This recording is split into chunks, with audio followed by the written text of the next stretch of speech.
Olá, boa noite a todos os presentes. Vamos mais uma rodada de palestras. Hoje com o Fernando, ele é lá da mesma universidade, da mesma cidade de onde eu sou, lá de Pelotas, no Rio Grande do Sul. Acabei não conhecendo ele entrou na universidade, já estava saindo, mas ele é do mesmo laboratório lá, do meu orientador, meu ex-orientador, que ele já vai palestrar a próxima palestra. Então, o Fernando, ele é graduado em Ciências Biológicas pela Universidade Federal de Pelotas, lá no Rio Grande do Sul, especialista em Biologia da Conservação pela Universidade Católica de Pelotas e mestre em Ciências Ambientais pela Universidade Federal de Pelotas, lá também. E atualmente ele é doutorando lá no programa de pós-graduação em Microbiologia e Parasitologia.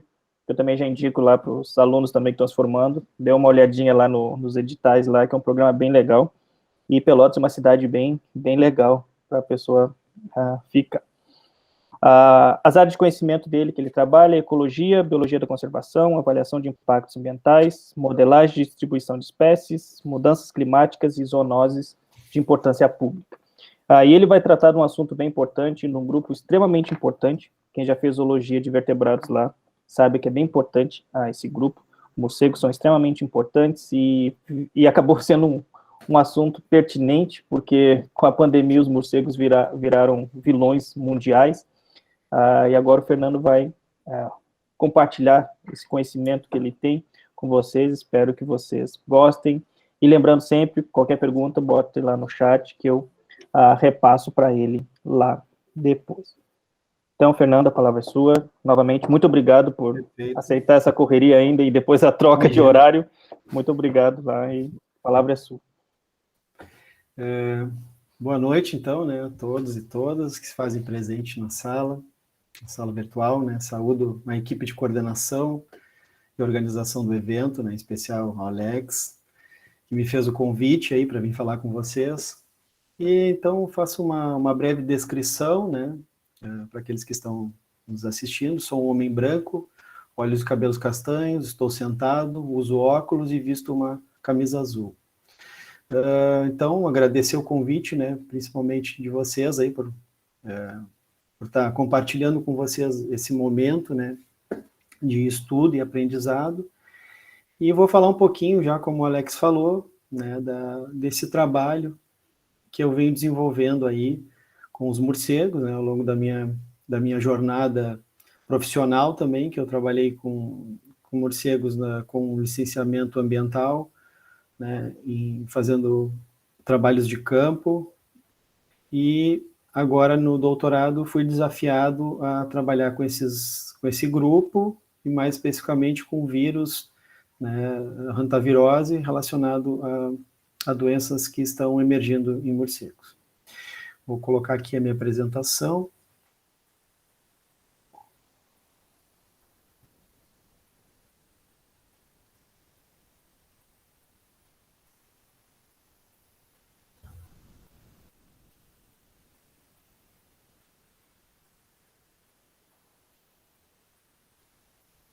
Um minutinho.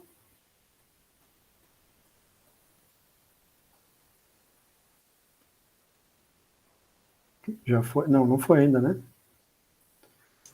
Não, ainda não. Só um minutinho.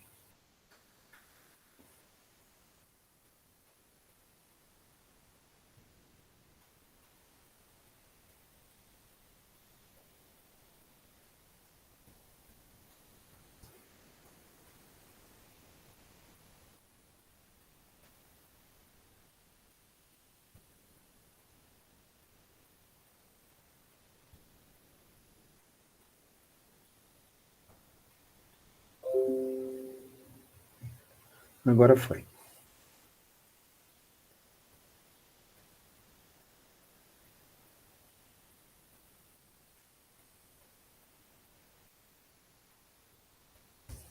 Carregou, pessoal?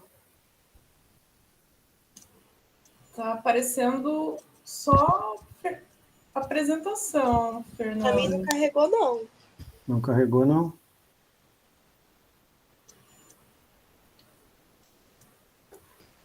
Tá só a sua foto. Opa! Só um minuto. Eu vou sair aqui.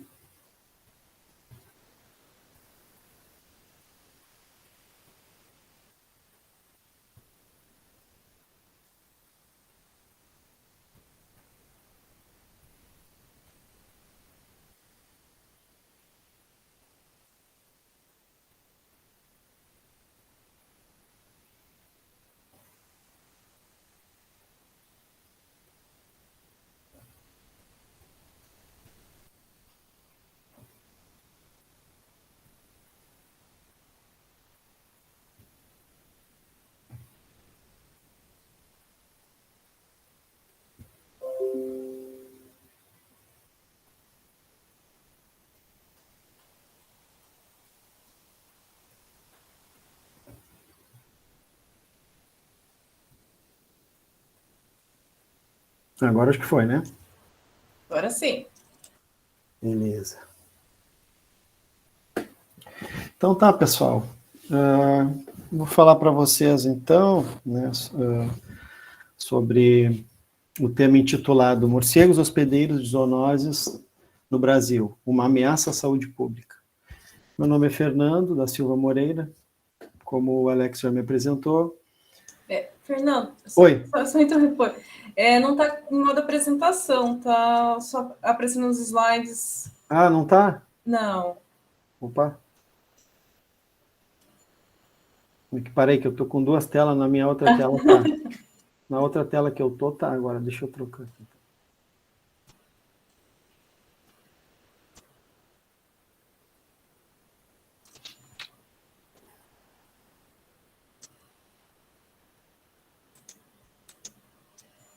Agora foi, né?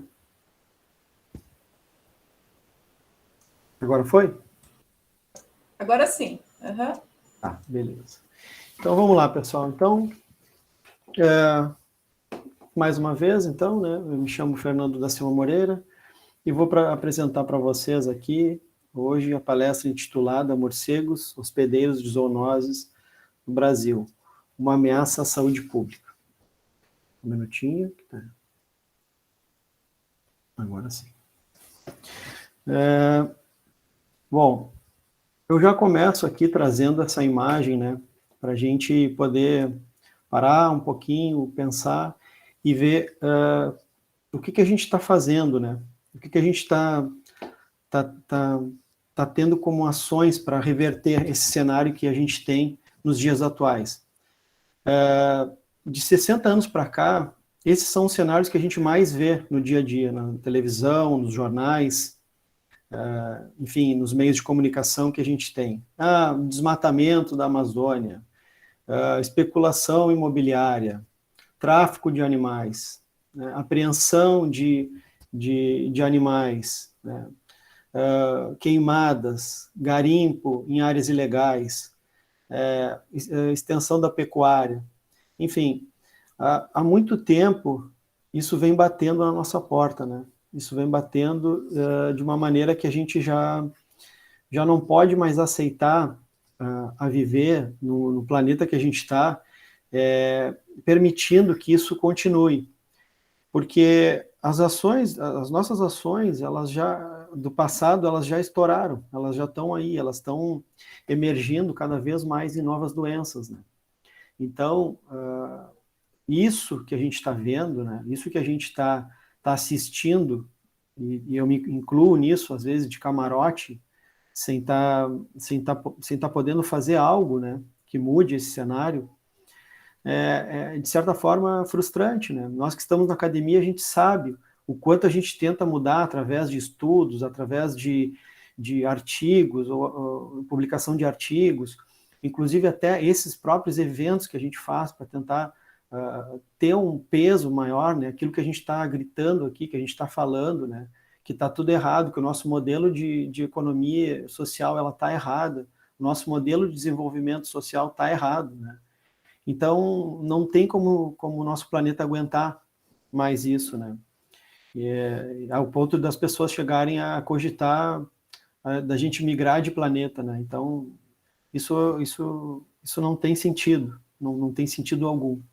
Tá? Então, essas mudanças da paisagem, né, elas são fatores que influenciam diretamente todo o nosso sistema, todo o nosso conceito de desenvolvimento sustentável, aquilo que a gente pretende deixar para das nossas futuras gerações, né, para os nossos filhos, netos, enfim, então tudo aquilo que a gente está tem como conceito está indo por água abaixo, né, está indo pelo ralo, porque a gente não está conseguindo frear isso aí, né.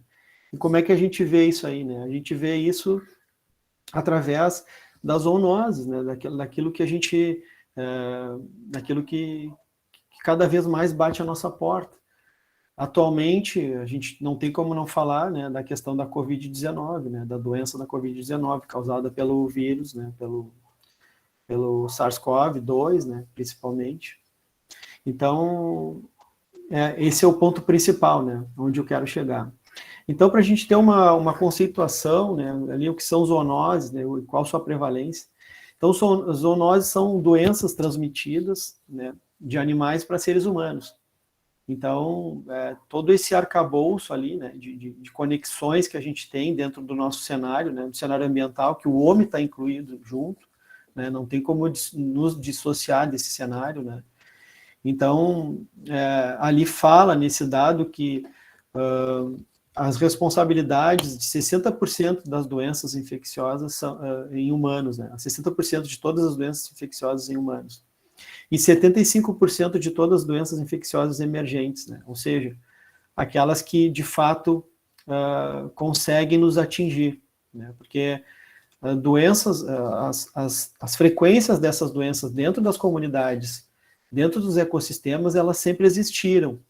Só que os fatos da maneira com que a gente está se comportando dentro do nosso cenário ambiental, degradando, fazendo com que todas essas espécies que interagem entre si acabam tendo que procurar outros recursos, procurar outros hábitats, né? E levando consigo seus patógenos, levando consigo toda a sua carga viral ou de micro-organismos que elas possuem, faz com que a gente tenha hoje em dia esse desequilíbrio gigantesco que a gente tem dentro dos cenários, né, que a gente tem atual, né, não só da Covid, mas de outros vírus que circulam por aí.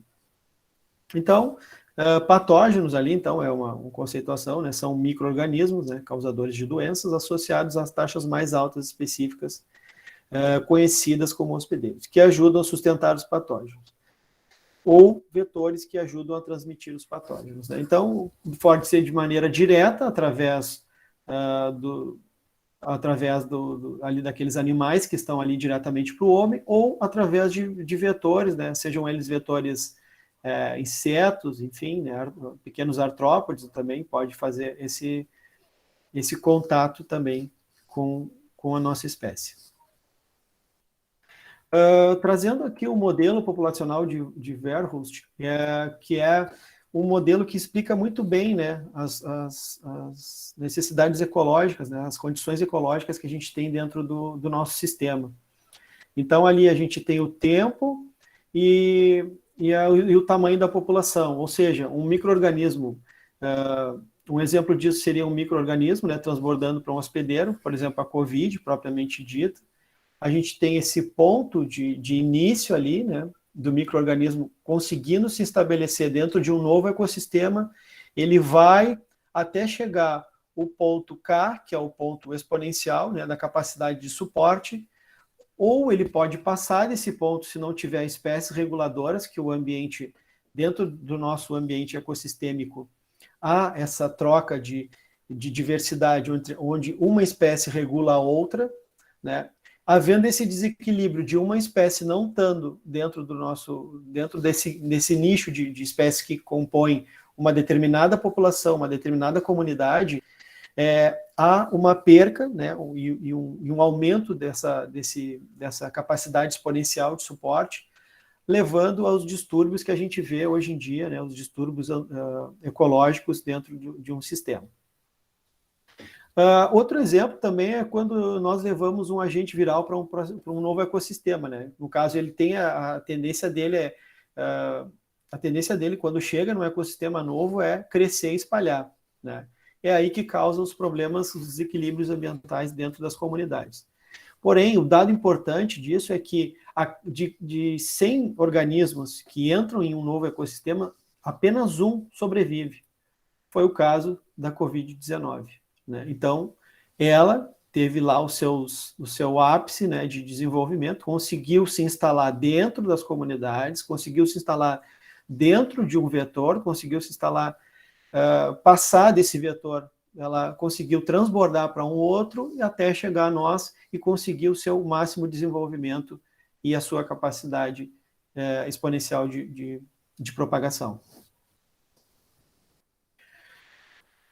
Aqui, nesse mapa, né, com esses gráficos, que eu chamo de riqueza de mamíferos e aves, né, patógenos e prevalências em humanos, ele mostra que as faixas tropicais, né, as faixas tropicais ali onde estão as partes mais escuras, refletem maior riqueza de espécies, tanto de mamíferos como aves, e também essa reflexão, essa riqueza, ela está associada com a riqueza de patógenos. Então, onde eu tenho maior riqueza de patógenos, eu vou ter também uma maior riqueza de espécies, tá? Isso é uma associação correlacional que se faz, referente a qualquer diversidade principalmente diversidade de animais, né, dentro do ecossistema, até porque a faixa tropical é onde está a maior população de vida, né, a maior população localizada. Então, seria isso, né, as áreas de concentrações das riquezas de espécies, quanto mais espécie, mais patógenos. Depois, ali embaixo, no mesmo gráfico, né, desse mesmo trabalho publicado por Dam em 2010, que é um artigo esse artigo ele levou a grandes discussões dentro desse cenário, porque ele reflete hoje em dia muito do que a gente está vivendo. E aí ele fala ali que não é porque exista maior riqueza de espécies e patógenos que haverá maior prevalência. Então, o último gráfico ali, a letra D que está aparecendo, ela fala sobre isso. Tá? Então, ele traz no eixo X a riqueza de patógenos e no eixo Y a prevalência desses patógenos. Ou seja, aqui esses dados são referentes a países.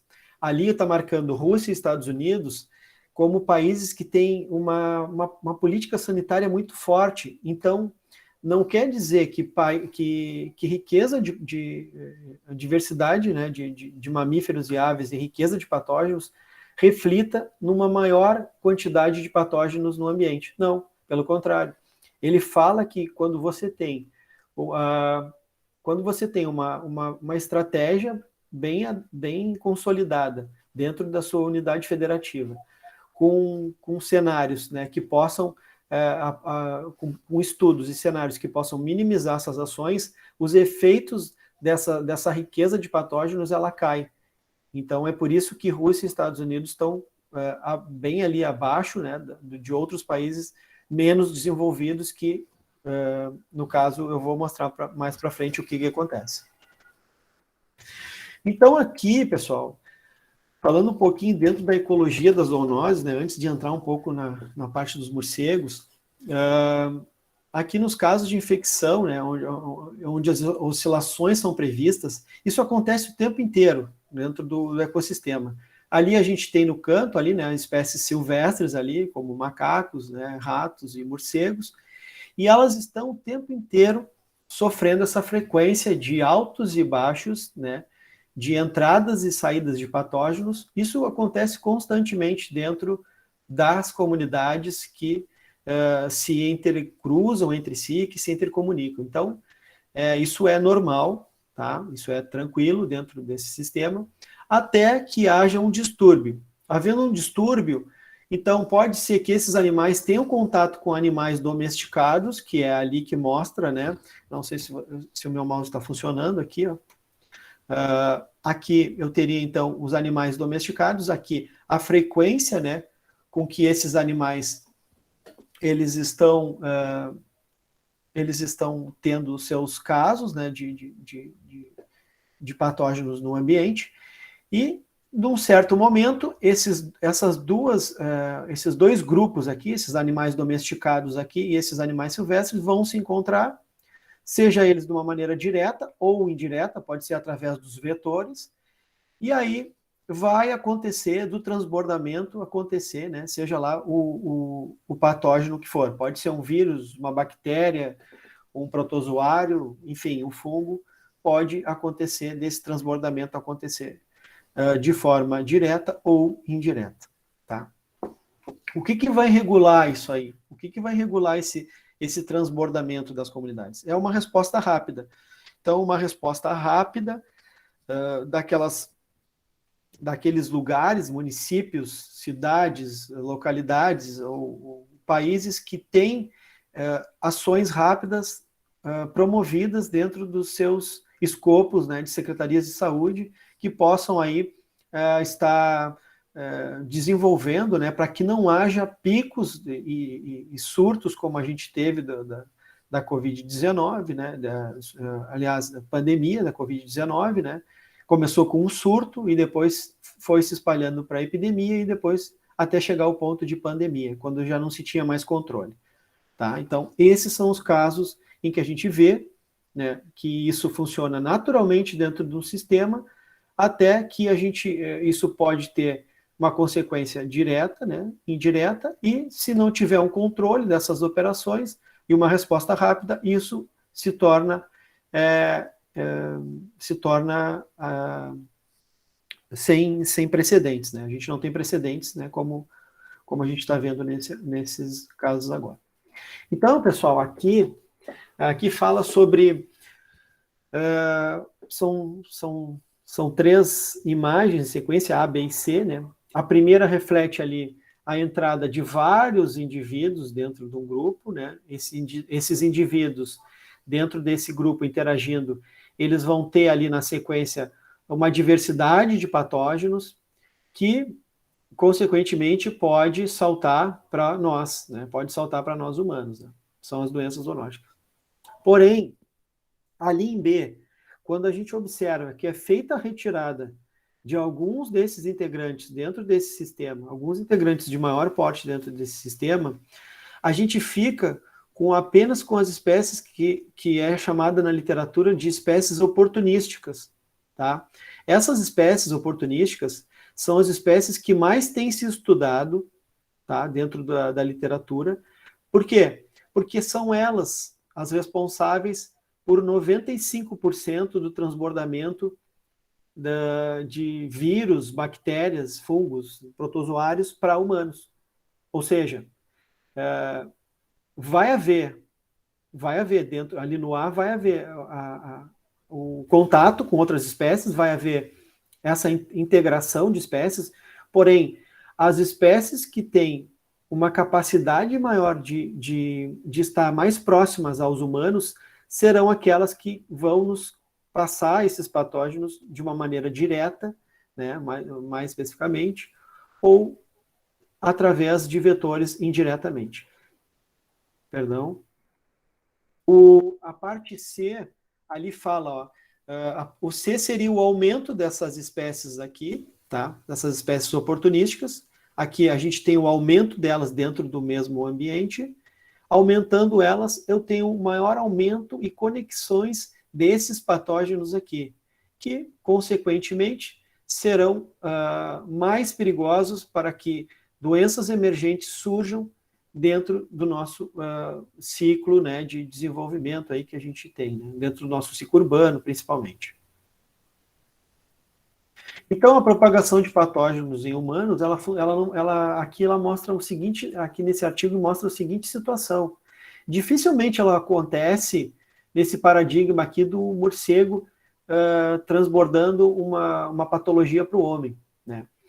Por isso que é tão difícil hoje em dia a gente cravar que foi o morcego o principal causador da Covid-19, né? Mas tem muita gente que se apega a isso. Então, aqui, todas essas interações que ocorrem dentro do sistema, elas fazem parte, né, da realidade do transbordamento. Então, aqui eu tenho canídeos, eu tenho roedores, eu tenho porcos, enfim, eu tenho primatas não humanos, eu tenho morcegos, todos interagindo dentro desse ecossistema. Ou seja, em algum momento vai haver o transbordamento, né, de algum patógeno para o ser humano. Lá pode ser através do trabalhador rural, principalmente acontece isso, né, com a pessoa que está no campo, e pode acontecer também que esses animais possam vir a transbordar esse patógeno para algum pet que tenhamos em casa, ou pode ser que a gente acabe consumindo a carne de algum animal silvestre e acabe se contaminando, que também é muito comum. E aqui em C seria o gráfico, né, mostrando aqui que essas interações diretas, elas acontecem de maneira, quando é um indivíduo, acontece aqui, ó, abaixo de 20. De 2 a 5 indivíduos se relacionando, acima de 40. E de 5 a 10, ali na faixa de 30. E maior que 10 indivíduos se correlacionando dentro do ambiente, essas interações, né, dentro dessas interações, acontece em mais de 40 casos, né, o número de casos ali de doenças zoonóticas. Então, veja que dificilmente acontece aqui o que a gente está vendo em A, tá? Não é assim um transbordamento direto. Bom, aqui trazendo um estudo feito pelo professor Ribeiro, onde ele fala sobre a propagação da Covid-19 em diferentes países, né? Então, aqui, um dos fatores que faz com que a Covid tenha essa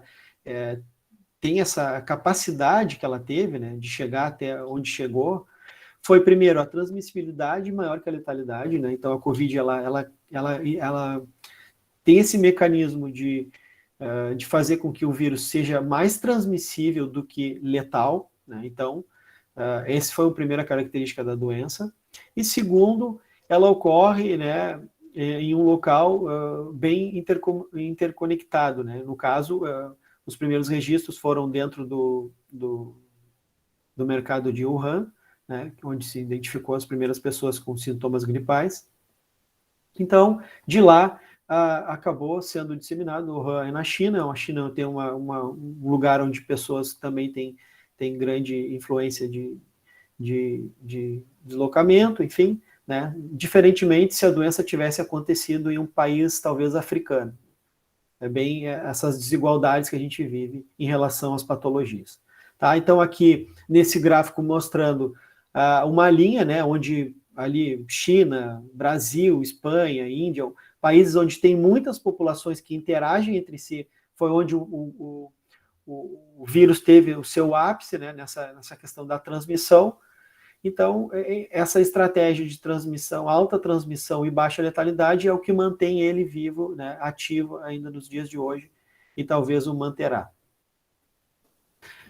Um estudo também feito antes do vírus chegar aqui no Brasil, feito pelo professor Ribeiro, foi feito um estudo sobre controle sanitário de aeroportos.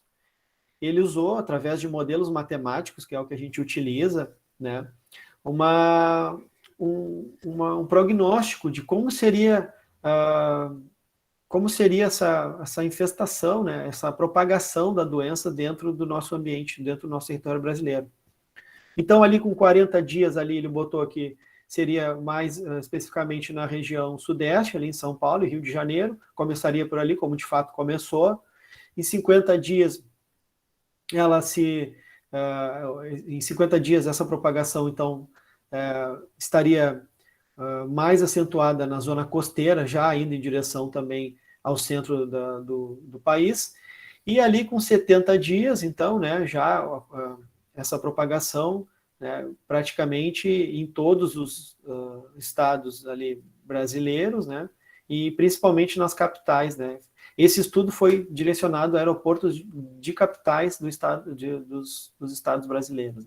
Então, um estudo que foi feito antes e conseguiu se comprovar depois, né, através desse estudo que é a modelagem matemática. Então aqui, pessoal, eu trago aqui essa imagem aqui para a gente discutir o que a gente discute hoje, é uma pandemia ou uma sindemia, né?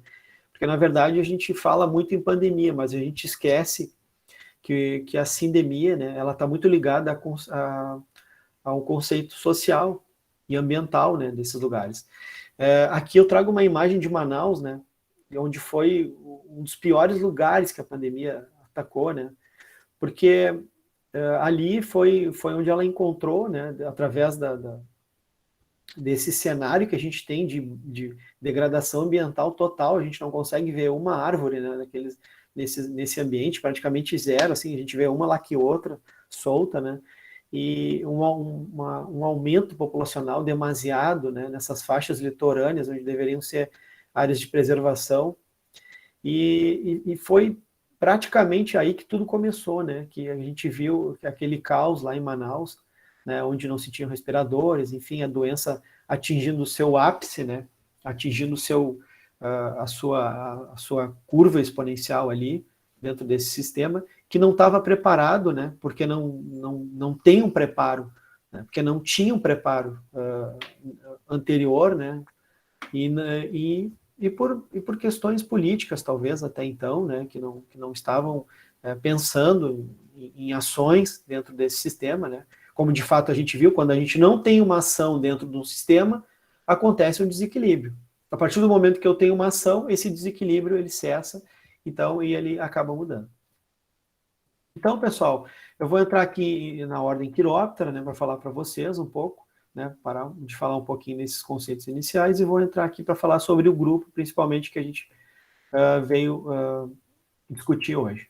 Então, aspectos gerais dos quirópteros. Atualmente, 60 espécies estão ameaçadas no mundo, ampla distribuição geográfica, únicos mamíferos que têm capacidade de voar, ocupam os mais variados tipos de nicho, tanto ambiente urbano, rural, silvestre, periurbano também, né, que é aquela faixa entre o urbano e o rural.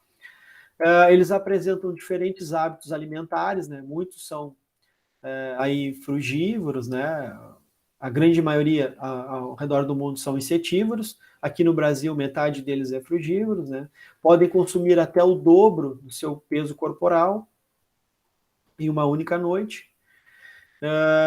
A capacidade de voo e dispersão também, né, eles conseguem fazer as suas dispersões para busca de alimento. Em média, o morcego pode voar 100 km por dia em busca de alimento, né, e voltar para sua base.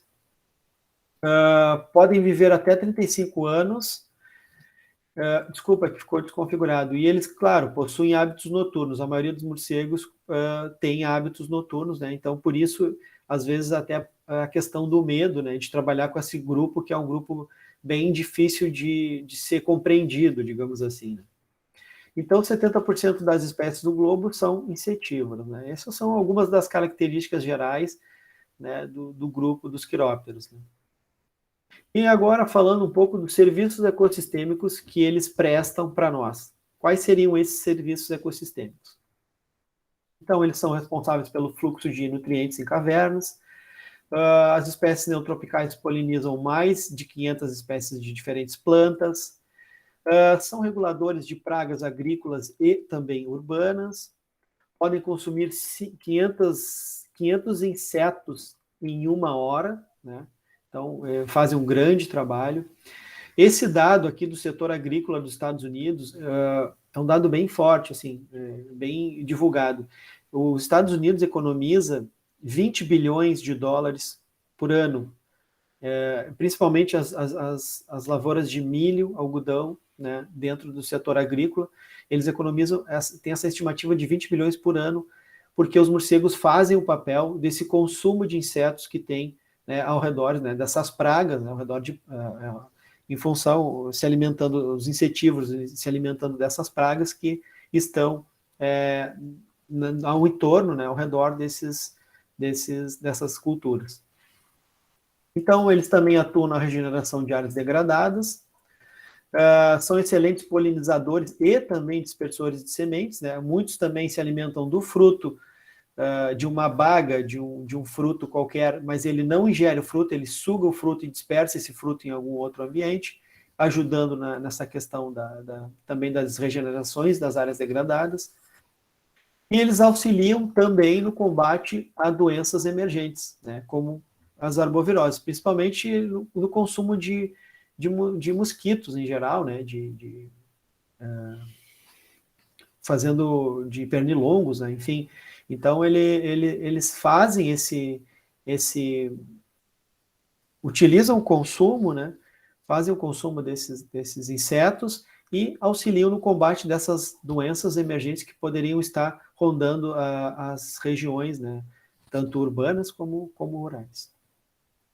Então, a riqueza e distribuição das espécies do grupo, aqui a gente tem no mundo mais de 1.400 espécies descritas, é o segundo maior grupo dentro de mamíferos, né? O Brasil, hoje em dia, tem 182 espécies descritas, né, distribuídas em 9 famílias, 68 gêneros. Isso representa mais ou menos 15%, né, da diversidade. A Amazônia é o bioma que detém maior quantidade de espécies de morcegos do mundo, está ali em vermelho, a gente pode ver pelo mapa de calor ali das espécies, né?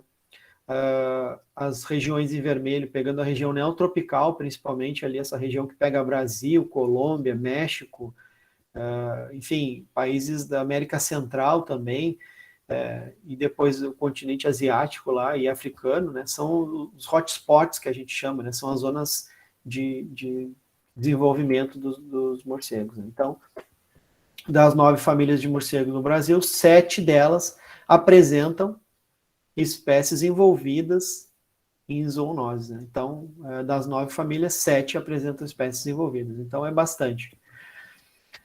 Aqui eu trago para vocês um artigo publicado, né? Depois eu posso disponibilizar todo esse material, que chama-se Quirópteros Hospedeiros de Zoonoses do Brasil. Ele foi publicado por Correia e colaboradores, né?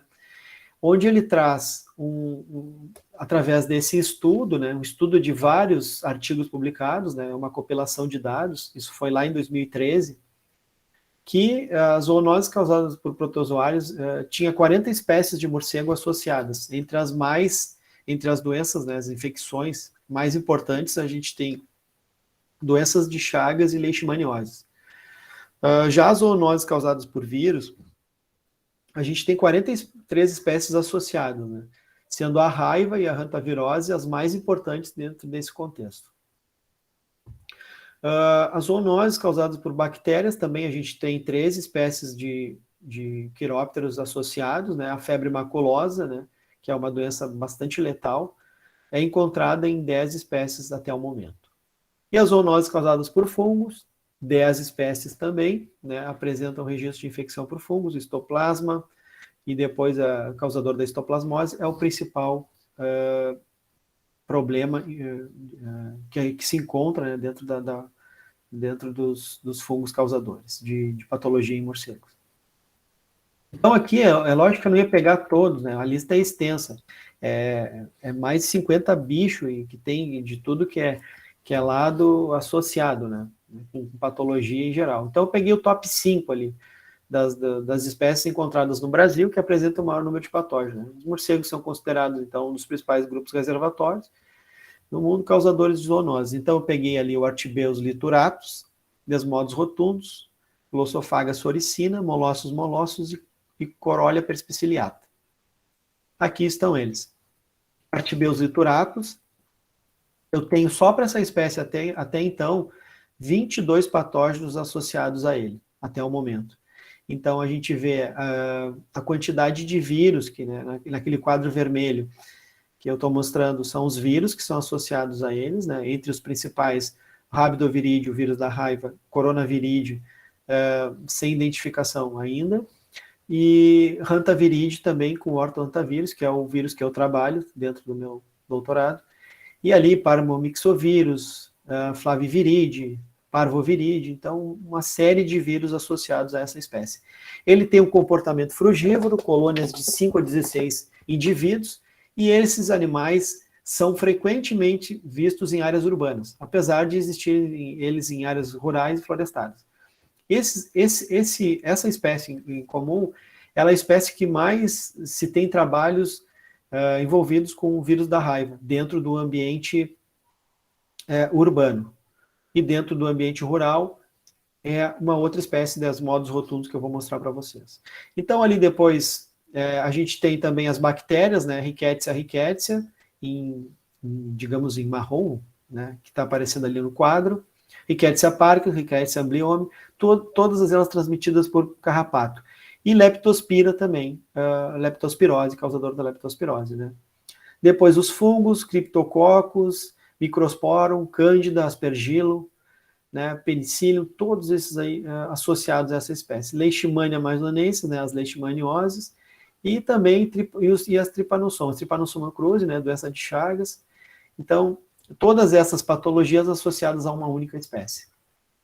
Aqui eu trago a espécie Desmodus rotundus, que é a espécie hematófaga, né, que se alimenta de sangue. No Brasil e dentro do continente, aqui na região neotropical, nós temos essas três espécies que fazem, que existem, né, que estão nessa zona neotropical, né, ali eu trago a distribuição da espécie, e elas se alimentam única e exclusivamente de sangue, tá? São espécies que são consideradas espécies hematófagas.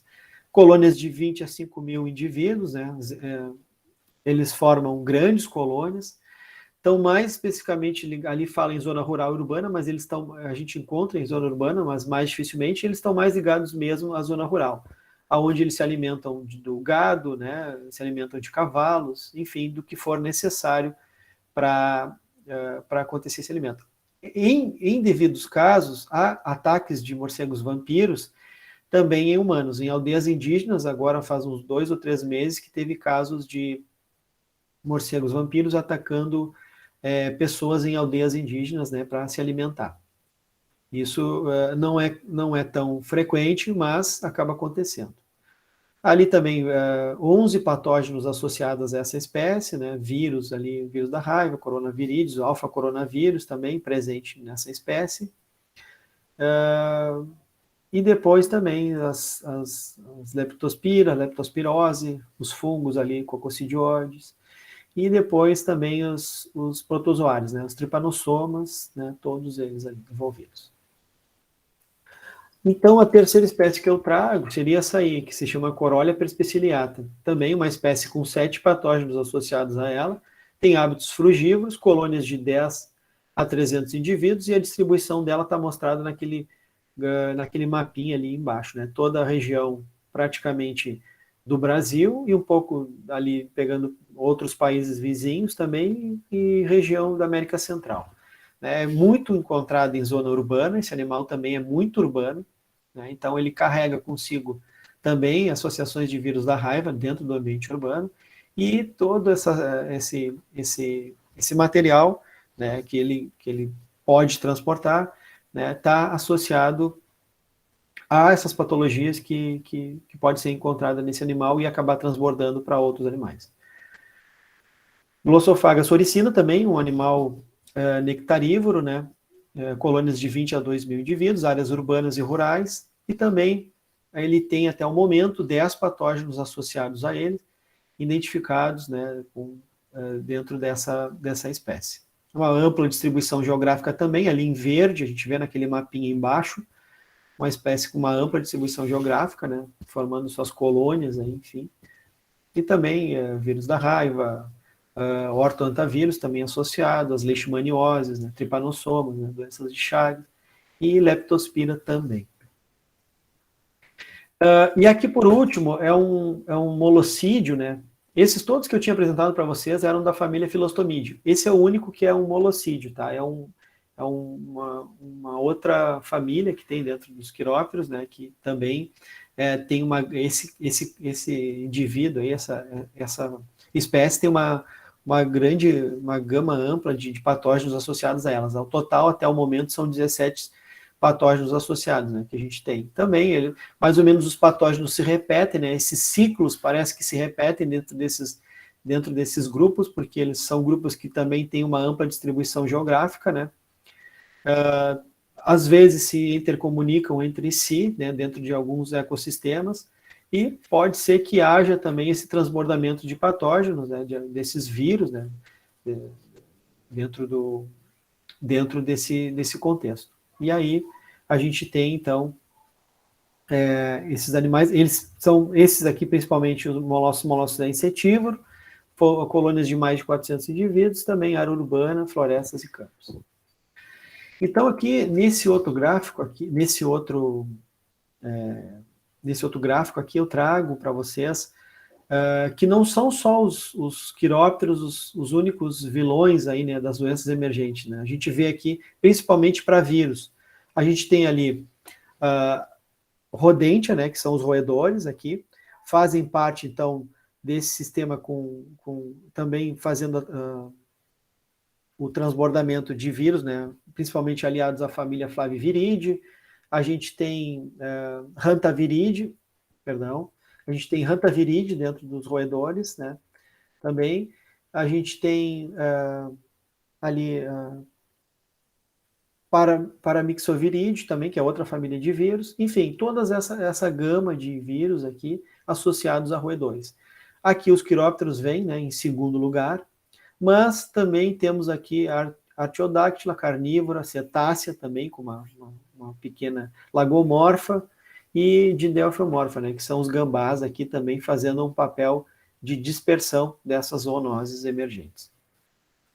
Aqui uma distribuição, né, um gráfico de distribuição de hotspots de riquezas. Peguei dois grupos diferentes, aqui o dos quirópteros e o dos roedores, né, para mostrar a parte de cima lá dos quirópteros, né, que são o número de doenças de zoonoses, né, transmitidas por eles, principalmente de vírus, e aqui o número de espécies, né, a parte de baixo aqui dos quirópteros, o número de espécies, onde está distribuída, e a parte de cima, o número de zoonoses que eles têm e onde esses vírus estão distribuídos. Para roedores também a mesma coisa. Aqui em cima, onde estão distribuídas as zoonoses, e a parte de baixo, aonde está distribuído o número de espécies de roedores, né? Isso dentro do contexto viral, né, dessas espécies, desses dois grupos. Então, aqui a distribuição geográfica das principais famílias de vírus também, né, que a gente tem, que são de extrema importância: Flaviviridae, Herpesviridae, e que são encontradas em morcegos, né, Paramyxoviridae, Retroviridae, Rabidoviridae, vírus da raiva, Picornaviridae, entre outras. Os dados da raiva no Brasil, por tipo de hospedeiro. A raiva é a patologia com maior número de registros, né? Nós temos 47 espécies de morcegos já diagnosticadas dentro do contexto da raiva. Então, eu trouxe esse gráfico aqui, que é um gráfico da taxa de mortalidade de raiva, né? Que a raiva é uma das doenças, dessas patologias que a gente tem hoje em dia, que é a que tem mais letalidade, né, dentro desse sistema, embora a gente não acompanhe tanto. Eu participei agora de uma conferência que se chama RITA, uma conferência internacional que acontece todos os anos, que fala sobre a raiva, e os dados que eles trazem dentro dessa conferência são alarmantes. Assim, eu não ia poder trazer tudo que eu tinha, mas algumas das informações estão aqui. Mas é que os cenários futuros em relação à raiva, eles vão piorar daqui a 20 anos, né? Então, há uma tendência de aumento de número de casos relacionados com a raiva. Então, até o momento, a gente tem o registro de 47 espécies de morcegos que estão dentro do nosso território brasileiro. Então, ali, embaixo, as associações com cães, né, com gatos, animais silvestres, outros herbívoros e outras ordens em geral, né? Então, aqui a gente tem o cão e o gato como os principais vetores aí, né, os que acabam fazendo o transbordamento da raiva para humanos, né? Então, a gente não pega a raiva direto no morcego. Então, o gato ou o cão vai lá e pega o morcego que está ferido, está com algum problema, ou o gato mesmo caça, né, no quintal de casa, o gato vai lá e caça o morcego, e ele vai contrair, então, esse vírus, e a gente vai, no brincar com o gato, a gente vai acabar tendo esse contato através da saliva, das fezes, ou de algum ferimento, e vai acabar contraindo a raiva. Então, os principais dispersores da raiva no Brasil são duas espécies de morcegos, que eu já falei para vocês, que é o Desmodus rotundus, morcego vampiro, e o Artibeus lituratus, foi aquele primeiro morcego que eu mostrei para vocês, que tem 22 patologias associadas. Então, essa é a distribuição geográfica deles, e esses são esses pontos que a gente tem aqui, são alguns pontos de casos onde já foram diagnosticadas presença de raiva nesses indivíduos. Então, os ciclos aéreos da raiva em diferentes zonas, ele está associado principalmente, né, com espécies que são chave. No ciclo rural, a espécie-chave do ciclo da raiva é o Desmodus rotundos, tá? Por quê? Porque ele se alimenta de cavalos, né, e de bovinos. Então, esse ciclo rural, esse ciclo na zona rural é associado ao repasto, né, o sanguíneo que o Desmodus rotundos faz nesses grupos de animais que a gente tem como animais domesticados. Tá? No ciclo urbano, Artibeus lituratus é o principal dispersor, né, que acaba trazendo aí, né, a raiva e vai acabar transmitindo ela para cachorros e gatos, enfim, como eu mostrei ali anteriormente, né? Então, ele que é o principal, digamos assim, vetor aí da raiva dentro desse sistema. Aqui eu pergunto para você se alguém se arrisca a falar como surgiu o SARS-CoV-2, né? Porque muita gente a gente ainda se pergunta, né? A gente ainda está se questionando, não se tem ainda estudos que comprovem ainda, né? Isso 100%. O que a gente tem hoje em dia é que o SARS-CoV-2, né, saltou, né, de alguma maneira, ou se modificou de alguma maneira dentro desse morcego, que é um morcego conhecido como morcego ferradura, que é o Rhinophilus affinis. Dentro dessa espécie já foi feito a genotipagem, né, já foi feito o estudo do material genético da espécie, onde se tem uma similaridade ao SARS-CoV-2 de 96,5%, não é 100%, mas é uma similaridade bem alta, e onde se pressupõe, né, que aconteceu o transbordamento desse animal, do Rhinophilus affinis, para o que a gente conhece como pangolim, que é o Manis javanica, que é o nome científico do pangolim, né, que também acabou entrando como vilão aí nessa história, né, os dois vilões aí, né, que a gente teve que denominar para dizer para onde surgiu, né, porque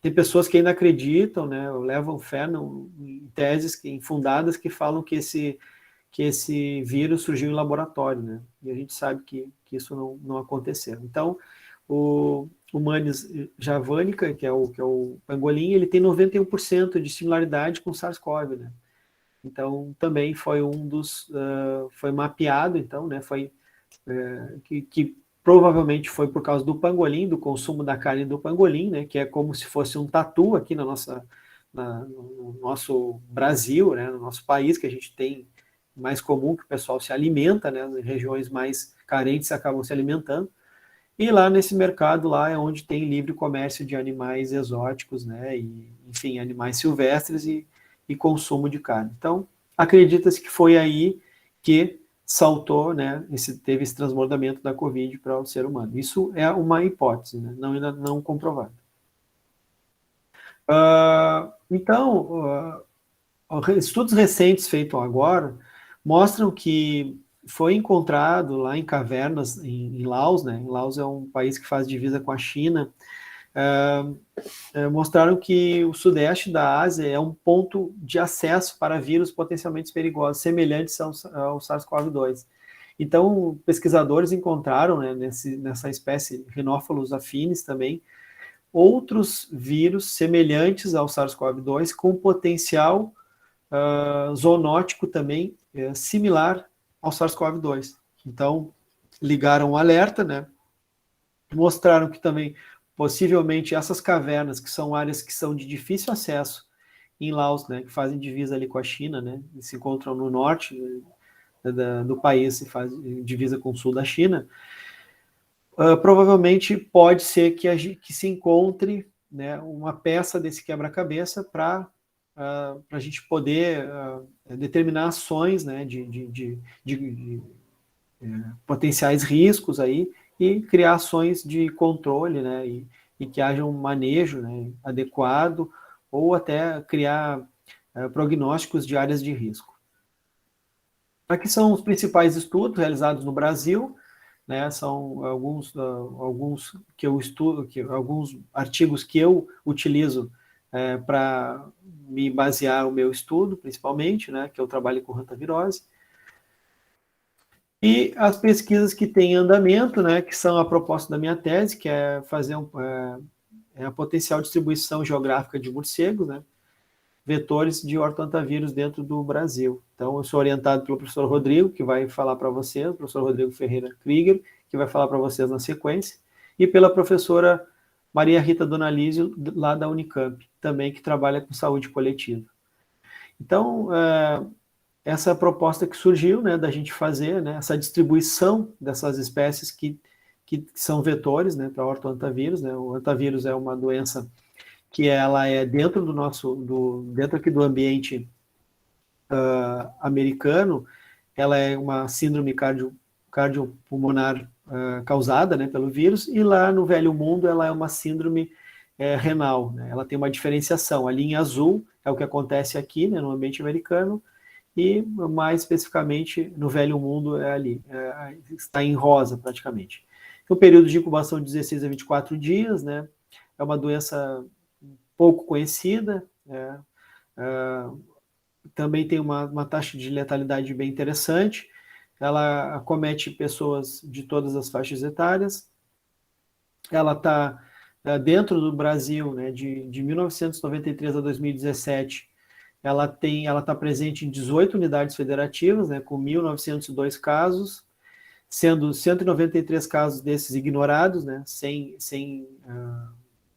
dados de localidade, e ela tem uma letalidade de 34%. Então, ali destacado o Mato Grosso, né, os estados de Mato Grosso e Santa Catarina, né, mas também pegando aqui a parte da região sudeste, né,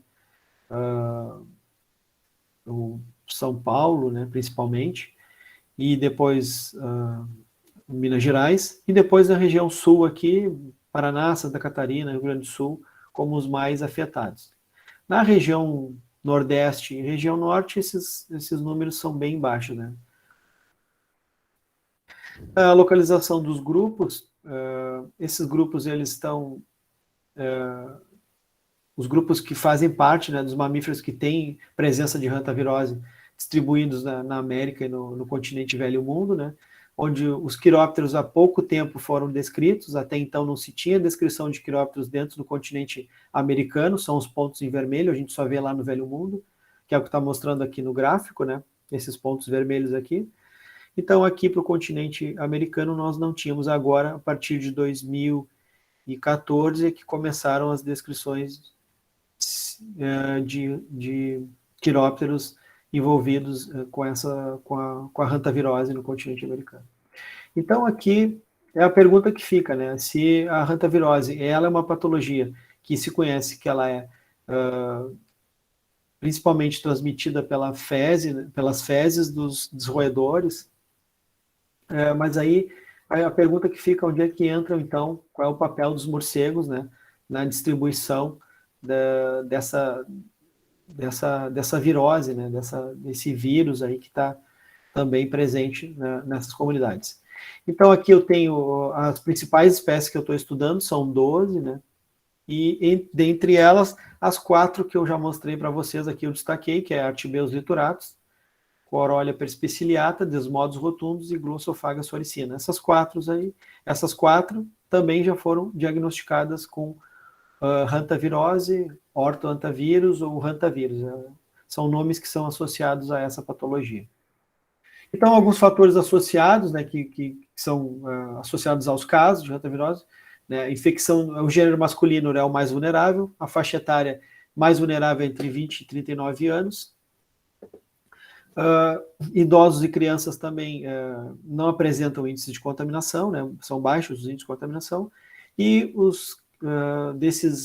desses casos aí confirmados, 547 são oriundos da zona rural, né? Então, os casos em si confirmados acontecem mais em zona rural.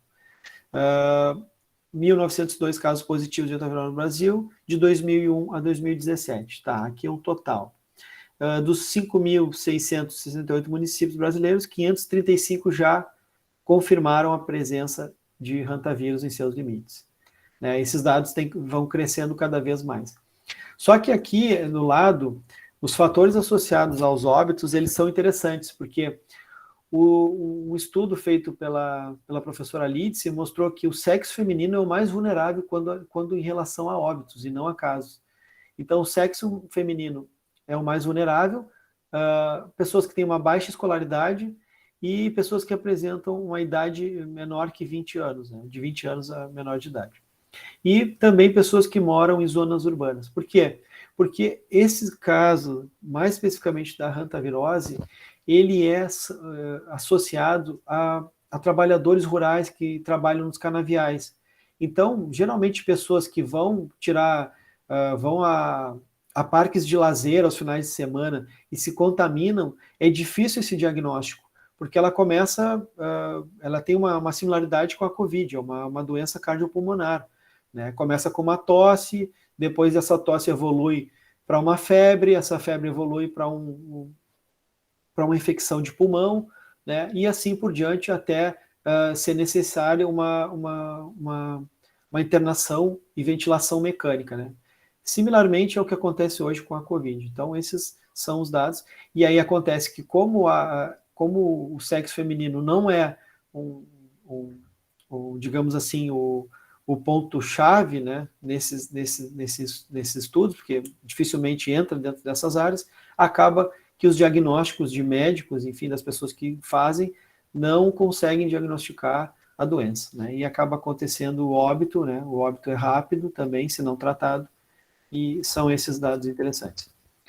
Então, aqui a ideia, pessoal, dentro do meu trabalho, é criar mapas potenciais de áreas de risco, né, de infecção da hantavirose no Brasil. O que são esses mapas? Assim, eu vou fazer projeções futuras de como a doença vai se expandir, para onde ela vai se expandir, tá? E como será os cenários futuros que a gente vai ter daqui para frente, tá? Isso são situações, né, que a gente vai criando aqui dentro do trabalho, tá? Esse trabalho aqui foi um trabalho que é similar ao que eu estou fazendo, então eu trouxe aqui esses dados que já estão com algumas áreas de algumas cidades, né? As partes em vermelho ali são as cidades que apresentam maior risco, né? Então de contaminação por hantavirose, e esses são os dados que eu pretendo trabalhar. Então eu espero, né, com esses resultados, né, estimar as áreas com potencial de risco, né, dessas infecções, a partir dos modelos de morcegos vetores. Avaliar a correlação das áreas de ocorrência dessas espécies com as áreas reportadas pelo Ministério da Saúde, né, onde ocorre a doença. Esses dados eu já tenho, já consegui com o Ministério da Saúde, falta fazer esse link, essa correlação. E então, a partir disso, eu pretendo fornecer mapas com os resultados de modelos de risco atualizados, facilitando o controle, então, e disseminação dessa patologia dentro do Brasil. Que é o que, quando a gente está preparado, pessoal, é aquilo que eu falei lá no início, se a gente tem um estudo e a gente tem dados, que é o que a gente mais tem hoje em dia, né, de patologia, seja a cada dia aparece 10 artigos diferentes falando sobre doenças, patologias, zoonoses, então a gente tem tudo, está tudo aí dentro do nosso escopo científico e acadêmico. Então basta a gente fornecer essas informações, criar informações onde não tem e tentar disseminar esse conhecimento, porque quando houver para a gente ter uma resposta rápida, que é aquilo que eu mostrei no gráfico, a partir do momento que a gente tem uma resposta rápida, a gente consegue, então, desenvolvendo, né, essas ações para que não se tenha um cluster aí, né, não se tenha um aumento desses casos dentro do sistema que nós estamos inseridos. Então, a pergunta interativa que fica é: a significativa biodiversidade de espécies de morcegos encontradas no Brasil pode ser considerado um potencial para o surgimento de novas zoonoses? O que vocês acham? E quais ações a gente pode fazer, né, para minimizar esses cenários? Então, desenvolvimento de políticas públicas, né, e práticas que possam reduzir a probabilidade futura de emergência zoonótica em estados e municípios, vigilância epidemiológica direcionada em prevenção estratégica, né? Então, fazendo isso que eu estou tentando fazer, que é o mapeamento das áreas de risco. O engajamento de múltiplos profissionais em áreas de pesquisa, né? Então, todas as áreas conversam entre si, saúde, então, aquela questão do One Health, né? Que é todas as áreas juntas aí, conversando entre si, para melhorar os resultados, né? E reduzir as ameaças de doenças emergentes ou até mesmo reemergentes no Brasil. Fomentar estudo de distribuição geográfica, né, dessas espécies, né? Vetores zoonoses, através das projeções de cenários futuros, né, das mudanças climáticas, que também é outro fator que vem alterando todo o nosso ecossistema, né, as mudanças que nós estamos fazendo. Né. Então, morcegos podem ser considerados uma ameaça à saúde pública? Se não são, então quem são? Então, a gente tem a resposta, né? A gente tem a resposta aqui. Eles não são uma ameaça à saúde pública. Na verdade, a gente sabe quem são as ameaças e basta, né, a gente tentar frear isso aí e tentar fazer com que a gente possa mudar um pouco desse cenário que a gente está vivendo hoje, né, que é aquilo que eu mostrei lá no primeiro slide, quando a gente estava conversando. Então, conclusões e direcionamentos, né? Ecologia, saúde ou biodiversidade e patógenos estão, né, do mesmo lado de entendimento, né, então elas conversam entre si, e é isso que a gente tem que fazer, é a quebra das barreiras, né, interdisciplinares, na verdade. Né, então, ecólogos, médicos, biólogos, veterinários e outros profissionais conversando a mesma língua, né, então não tem outra opção, a gente tem que estar alinhado com o mesmo pensamento, com a mesma dedicação, para poder fazer com que as coisas sejam diferentes. Aqui eu trago algumas imagens minhas, né, de campos que eu fiz, né, fazendo captura e identificação de espécies de morcegos, né, tudo tem seu lado bom, mas também tem seu lado ruim. Trabalhar com morcego é complicado, a gente trabalha à noite, né, às vezes tem que ficar, às vezes dá para fazer um foguinho, tomar um chimarrão, às vezes a gente tem que apagar tudo que é luz e ficar quieto, né, esperando, né, a hora certa ali para poder recorrer, ir até a rede, né, para poder ver o que caiu lá na rede, para poder recolher o indivíduo e fazer a identificação e soltura da espécie, né. Então, são alguns dos cuidados, né, que a gente tem que ter também. Quem está trabalhando com isso, com quirópteros, também tem que utilizar os mesmos cuidados que a gente tem, né? Que é usar a máscara também, porque essas espécies, elas são espécies que têm, então a gente conhecendo, sabendo que tem essa capacidade de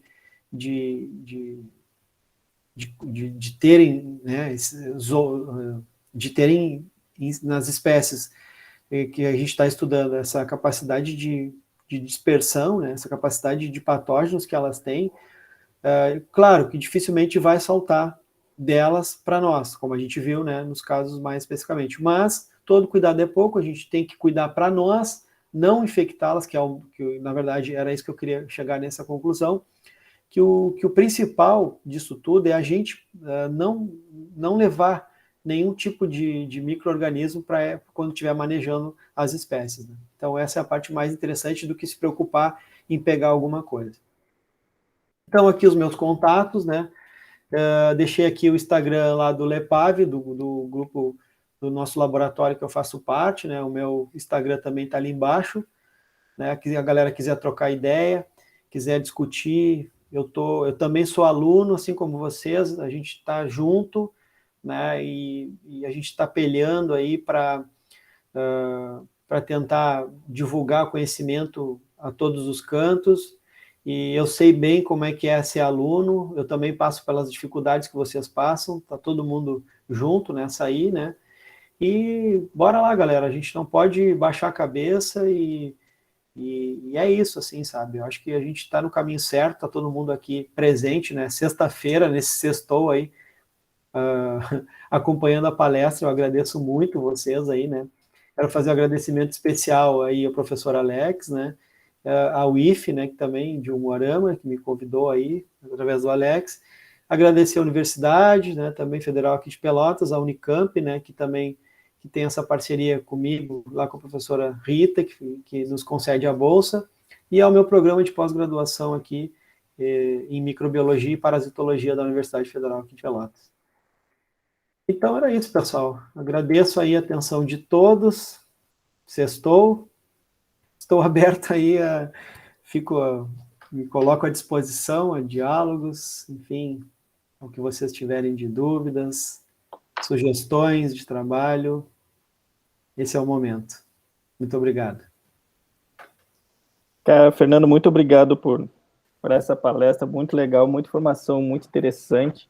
E é muito legal nesse final ali, que essa ideia de criar modelos de predição de distribuição, isso é extremamente importante. Que até eu mostrei para eles numa aula, aquela clássica revista lá da Scientific American, os caras já prevendo alguma potencial pandemia lá sim, em 2003, bacana.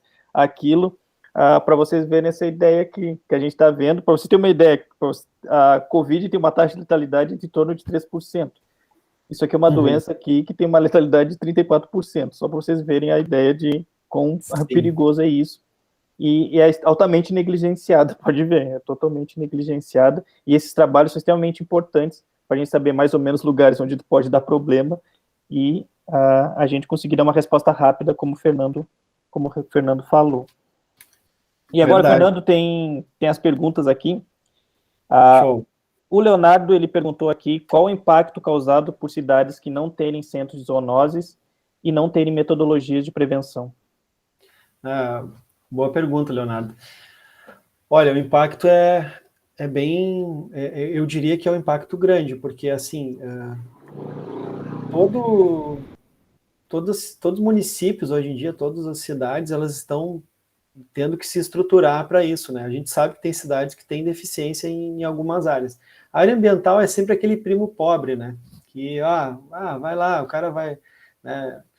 A área da saúde também. Então, são coisas que a gente, em certas localidades, ainda estão gatinhando, mas que, dentro de um contexto de pandemia, dentro de um contexto de sindemia, se é que a gente pode chamar, que são essas áreas, né, onde talvez não tenha uma resposta rápida,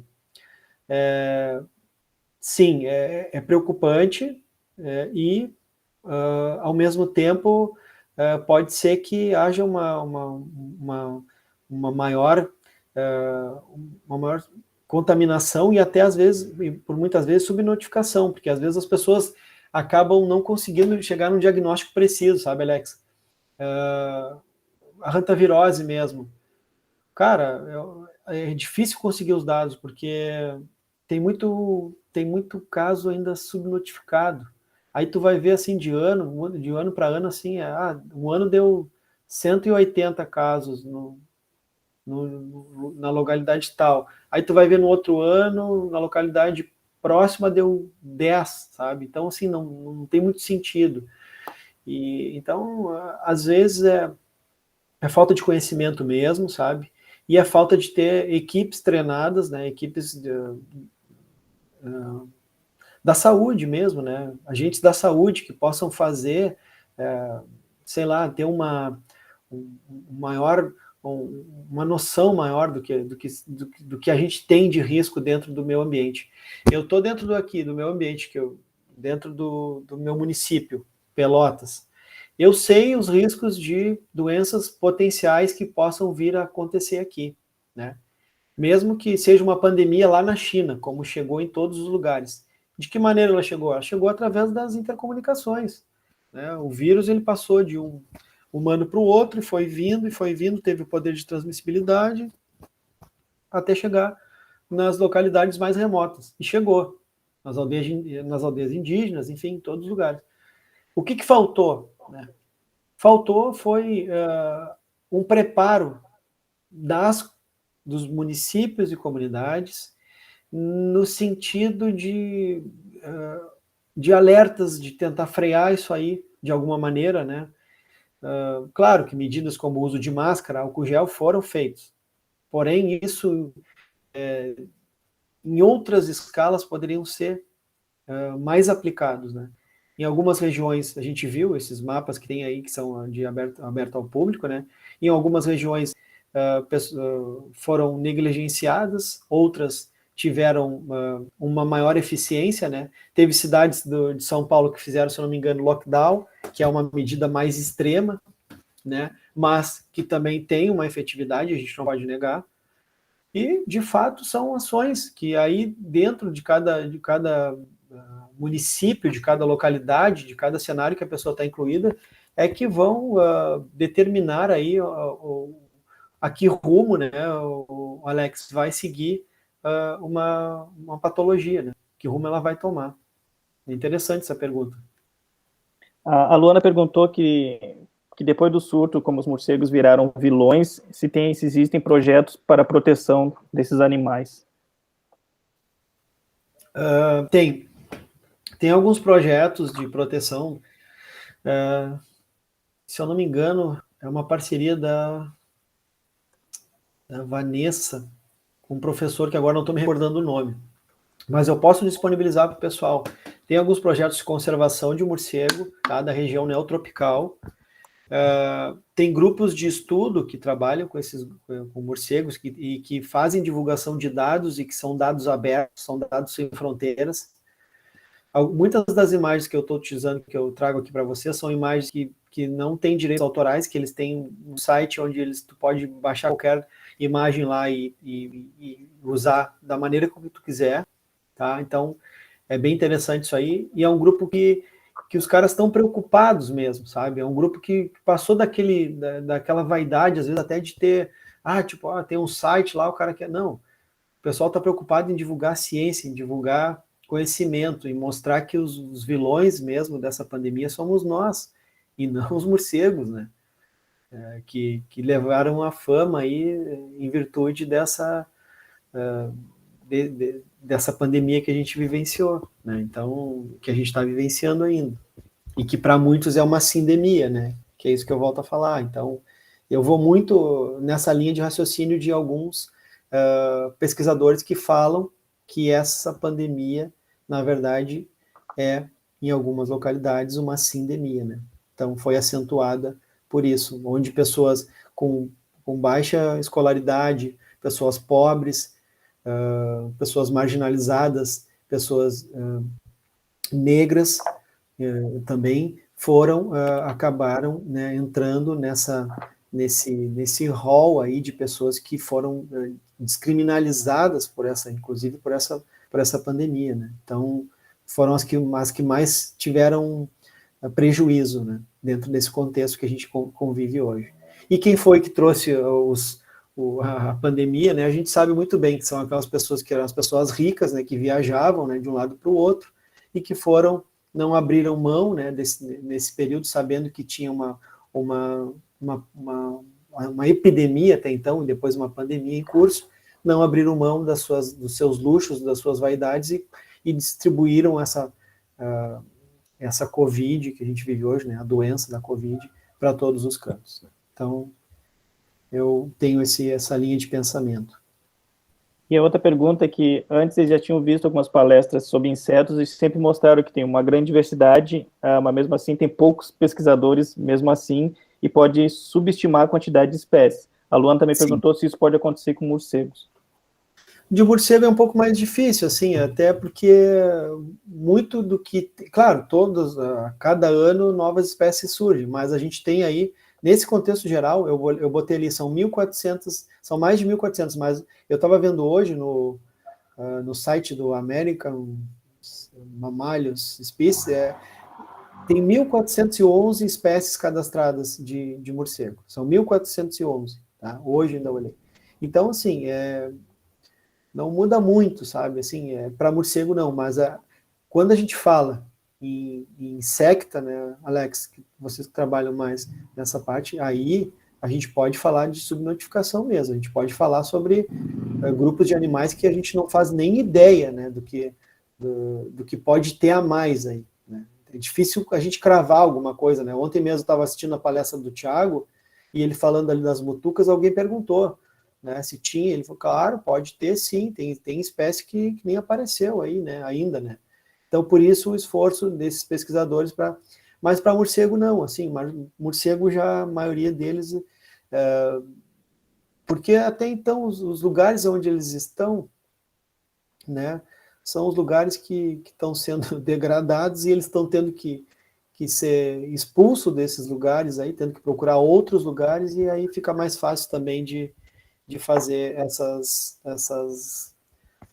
descrições, né, de espécies. Então, E aqui tem uma pergunta são duas que é numa só, que é como funcionam as armadilhas para pegar morcego e se existe alguma característica morfológica que dê para diferenciar os frugívoros dos carnívoros.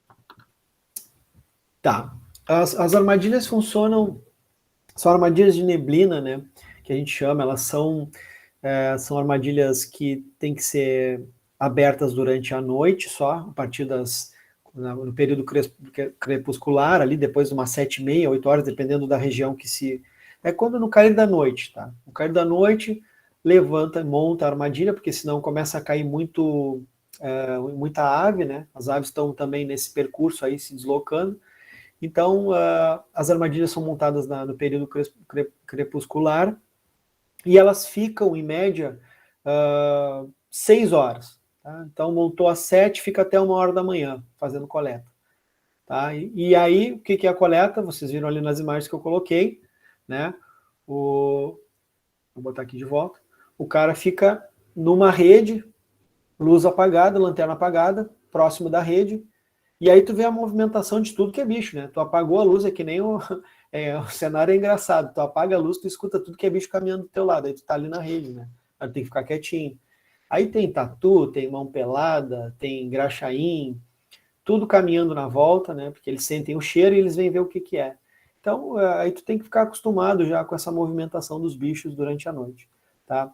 E de 40 em 40 minutos, depende de cada um, tem uma maneira de trabalhar. De 20 ou de 40 minutos, se vai até a rede ali e dá uma espiada, ver se não caiu alguma coisa, né? Caindo alguma coisa, se faz a coleta no saco de pano ali, para fazer a pesagem do animal, né?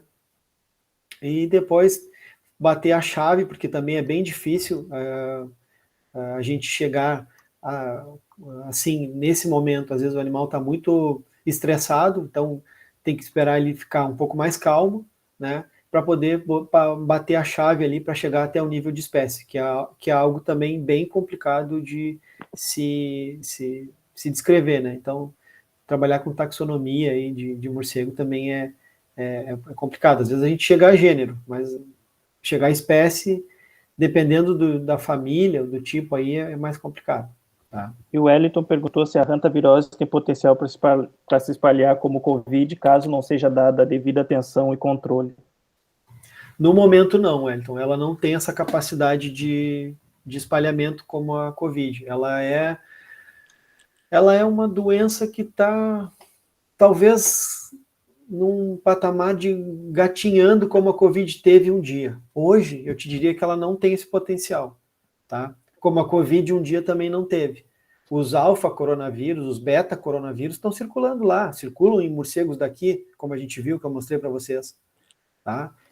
Tem trabalhos aqui da Universidade Federal de Rio Grande, que em 2016, acho que foi, já haviam sido diagnosticados coronavírus em espécies de morcegos daqui do Rio Grande do Sul, e tá tudo certo, né? Os bichos andam aqui, andam com vírus, mas esse não é o vírus que saltou, né? É uma das famílias dos coronavíridos, né? Então, eu diria que a hantavirose ela tem um potencial, até então, que talvez porque isso vai muito da afinidade, né, evolutiva, coevolutiva das espécies, né? Morcego tem muito isso, essa afinidade coevolutiva entre morcego e vírus, né? Eles são imunes, eles não sentem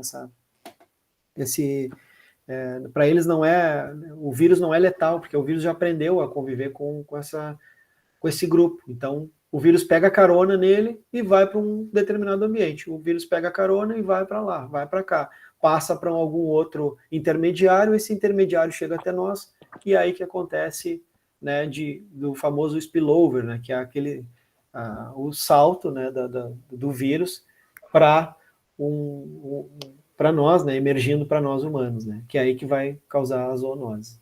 Então, seria mais ou menos isso. Então, Fernando, vamos finalizando aqui, que já tem uma palestra. Já estourou o tempo. Já tem a palestra agora às 9h. Então, novamente, Fernando, sim, muito obrigado por aceitar palestrar aqui numa sexta-feira, teve troca de horário. Muito obrigado mesmo, e foi muito legal a palestra, muita informação pertinente. Os alunos gostaram, tanto é que participaram bastante aí. Novamente, muito obrigado. Não, eu que agradeço, Carolina, agradeço aí, Alex. Rodrigo também está aí, já na sala.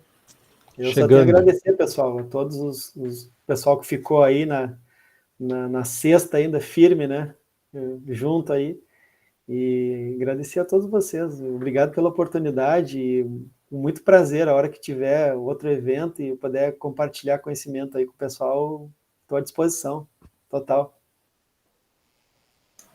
Fernando, muito obrigado por ter aceitado o nosso convite por intermédio do Alex. Em nome do colegiado, aí, a gente agradece a sua participação. Essa palestra foi incrível, foi, assim, abriu os olhos de muitos alunos aí que tinham preconceito com o morcego, que estavam querendo ir exterminar os morcegos ocupados por causa do Covid, que baita mentira, né? De tantos serviços ecossistêmicos. É verdade. Que a gente depende aí dos morcegos. Parabéns mesmo, que trabalho. Esse seu projeto de doutorado vai ser muito útil.